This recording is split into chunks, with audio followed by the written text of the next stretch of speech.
Paz e graça. Eu me chamo Pastor Oséias, da Igreja Batista Shalom. Sou formado em bacharel em Teologia e licenciado e pós-graduado em Filosofia. Queridos, nós vamos falar sobre os 10 pecados capitais contra a sua alma. Receba a cura. O texto básico que nós vamos usar se encontra em Isaías capítulo 61, do 1 a 3, onde diz: O Espírito do Senhor está sobre mim, porque o Senhor me ungiu para pregar boas novas aos quebrantados de coração, a proclamar liberdade aos cativos e a pôr liberdade os algemados, a pregoar o ano aceitável do Senhor e o dia da vingança do nosso Deus, a consolar todos que choram, e a pôr os que em Sião estão em luto, uma coroa em vez de cinzas, óleo de alegria em vez de pranto, veste de louvor em vez de espírito angustiado, a fim de que se chamem carvalhos de justiça, plantados para o Senhor, para a sua glória. Queridos, esse estudo, ou pregação, como você queira, tem como objetivo trazer vida para muitas pessoas que vivem uma vida cristã sem propósitos, porém miseráveis.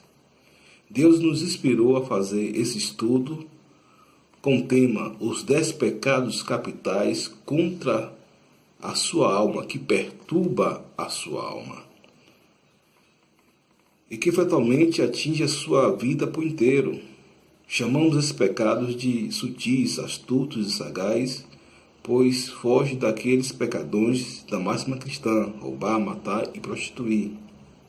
No entanto, esses pecados são tão nocivos e devastadores quanto estes: matar, roubar e prostituir.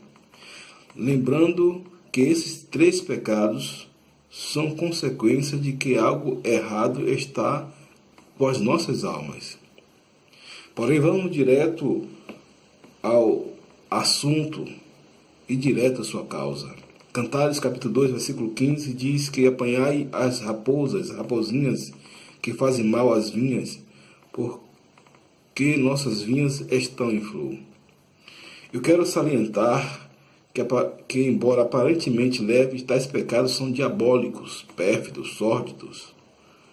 No entanto, depende de você ser vencido por ele ou vencê-lo e subjugá-los, e ter uma vida abundante e feliz. Deuteronômio 30, versículo 19 diz: O céu e a terra tomam hoje por testemunha contra ti, que te propus a vida e a morte, a bênção e a maldição. Escolhe, pois, a vida para que vivas, tu e a tua descendência. Gênesis capítulo 4, versículo 7 diz: O pecado já é às portas, mas cabe a ti dominá-lo. Deus disse a Caim. Eu quero começar falando, queridos, que como eu nasci em um lar batista, nasci no Evangelho, então a gente ouvia dizer, que a pessoa não roubou, não matou, não se prostituiu, ela estava livre dos seus pecados, e consequentemente sua alma estaria regenerada. Mas isso não é verdade. E nós vamos ver 10 pecados que são sutis, astutos e que é capaz de destruir a vida da pessoa por inteiro. Eu quero que você que está nessa situação, você vai ser livre do seu pecado. Deus vai lhe abençoar. Talvez você pergunta por que a minha vida não prospera. Talvez você pergunta por que eu não consigo os meus objetivos. Por que eu ando tão triste, tão abatido? Você vai ter resposta nesse estudo. Deus vai lhe abençoar poderosamente. Mas antes de entrar no primeiro tópico, no primeiro pecado, é imperativo que você saiba 3 considerações e orientações pertinentes e contundentes. A primeira coisa que você precisa entender é que pessoas ferem porque foram feridas. que geralmente são modelos de autoridades, exemplo pais, professores, patrão, irmão mais velho, pastor, padre, etc. Ou pode ser pessoas que você labuta no dia a dia, como, por exemplo, colega de trabalho, seu cônjuge, amigos, funcionários, vizinho, parentes, etc. Independente de quem seja, alguém foi um instrumento de Satanás para ferir seu coração, suas emoções. A Bíblia diz em João 10, capítulo 10, que o diabo veio, senão matar, roubar e destruir. Mas eu vim para dar vida e vida com abundância. E para ser franco, queridos, muitas dessas pessoas não têm intenção, mas acabam nos ferindo. Então a primeira coisa que eu quero que você saiba é que Satanás, ele usa de alguém para te ferir. A segunda coisa que eu quero que você saiba é que todo esse mal que aconteceu ou acontece em sua vida, você pode transformar em bênção. Romanos capítulo 5, versículo 20 diz: aonde abundou o pecado, superabundou a graça.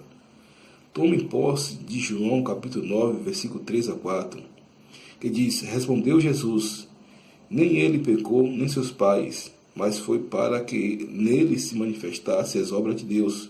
Importa que façamos as obras daquele que me enviou, enquanto é dia. Vem a noite, quando ninguém pode trabalhar. Muitas coisas não têm explicação racional, queridos. Eu quero dizer que muitas coisas não têm explicação racional. Você tem que agir pela fé e ser um ser espiritual. Não racionalize as coisas, senão você não vai sair do lugar. Você vai dar a volta na montanha sem sair do lugar. Não olhe para o retrovisor de sua vida. Não olhe para o passado. Filipenses capítulo 3, versículo 13 diz: irmãos, quanto a mim, não julgo que haja alcançado, mas uma coisa faço, e é que, esquecendo-me das coisas, das mentiras do diabo, do sofisma do diabo, ilusões do diabo, que para trás ficam, e avançando para a questão diante de mim, prossigo para o alvo, pelo prêmio da vocação celestial de Deus em Cristo Jesus. Glória a Deus. A terceira coisa é: perdoe sempre. O perdão alivia a alma, restaura o corpo. Não viva pelo que você sente, mas pelo que você sabe. Perdoe e seja feliz. Hebreus capítulo 12, versículo 14 a 15 diz: segui a paz com todos e a santificação, sem a qual ninguém verá Deus, tendo cuidado de que ninguém se prive da graça de Deus, e de que nenhuma raiz de amargura brotando vos perturbem, e por ela muitos sejam contaminados. Em 2 Coríntios capítulo 2, versículo 10 diz: e a quem... Bom, queridos, paz e graça mais uma vez, e nós damos continuidade ao nosso estudo sobre os 10 pecados capitais que atormenta, que destrói a sua alma. O primeiro pecado que nós falamos foi da murmuração, que é falar mal de alguma coisa ou de alguém, se lamentar por um objetivo não alcançado, uma meta, reclamação persistente. O remédio para a murmuração é você glorificar Deus e adorar o Senhor e renovar sua mente diariamente. Nós falamos sobre Filipenses 2,14, que diz: fazer tudo sem murmuração e sem contenda. 1 Coríntios capítulo 10, versículo 10: não murmureis, como também alguns deles murmuraram e pereceram pelo destruidor. Segundo estudiosos, 3 milhões de pessoas saíram do Egito liderado por Moisés. 3 milhões de pessoas, contando com mulheres e crianças. Mas apenas 2 pessoas entraram na terra prometida. E nós podemos observar aqui, queridos, que quando a pessoa murmura, ela dá legalidade para um demônio chamado destruidor. 1 Coríntios capítulo 10, versículo 10, você pode ver essa afirmação contundente. Provérbios capítulo 3, versículo 6 diz: reconhece-te em todos os teus caminhos e ele endireitará tuas veredas. É necessário você reconhecer ao Senhor. Em vez de você murmurar, você reconhecer que o Senhor é todo-poderoso e é o Senhor da sua vida, que é capaz de te fazer mais do que vencedor. 1 Tessalonicenses 5,18 diz: Em tudo dai graças, em toda e qualquer circunstância, porque esta é a vontade de Deus em Cristo Jesus para convosco. Ou seja, você tem que dar graças a Deus por tudo. É uma arma poderosa contra a murmuração. E com certeza a sua vida vai começar a melhorar e a mudar para melhor. O segundo pecado capital contra a alma é o pecado da comiseração. O que é comiseração? Sentir mal com o sucesso dos outros e se lamentar pelo seu fracasso.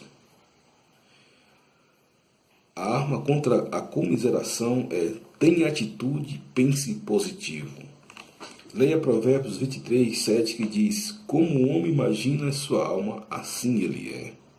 Em 2 Coríntios, capítulo 10, versículo 4 ao versículo 6, diz: Porque as armas da nossa milícia não são carnais, e sim poderosas em Deus, para destruir fortaleza, anulando o sofisma e toda altivez que se levanta contra o conhecimento de Deus, e levando cativo todo pensamento e obediência a Cristo, e estando pronto para punir toda desobediência, uma vez completa a vossa submissão.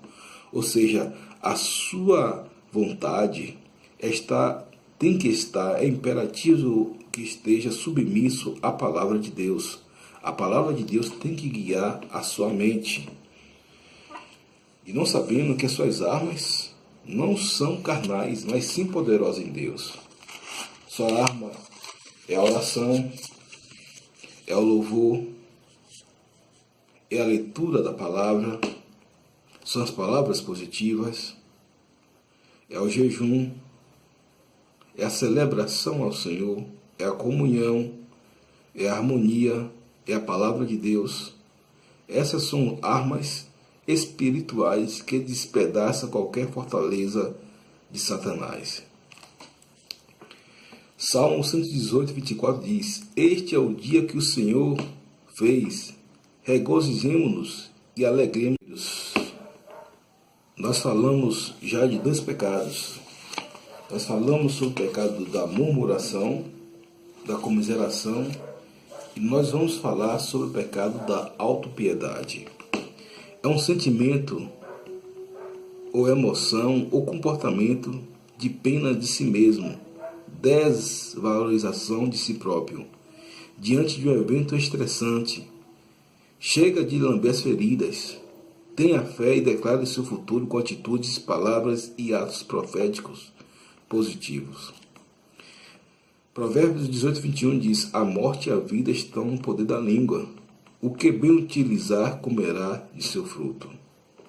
Hebreus capítulo 6, versículo 12 diz: Porque nossa luta não é contra a carne ou sangue, e sim contra os principados e potestades, contra os dominadores deste mundo tenebroso, contra as forças espirituais do mal nas regiões celestiais.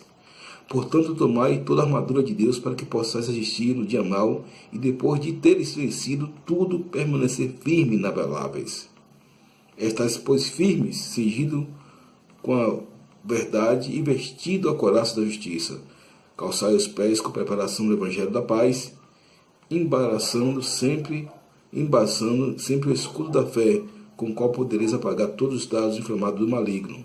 Tomai também o capacete da salvação e a espada do Espírito, que é a palavra de Deus, com toda oração, súplica, orando em todo o tempo.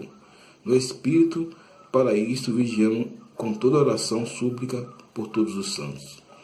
Ou seja, o poder e a morte estão no poder da língua.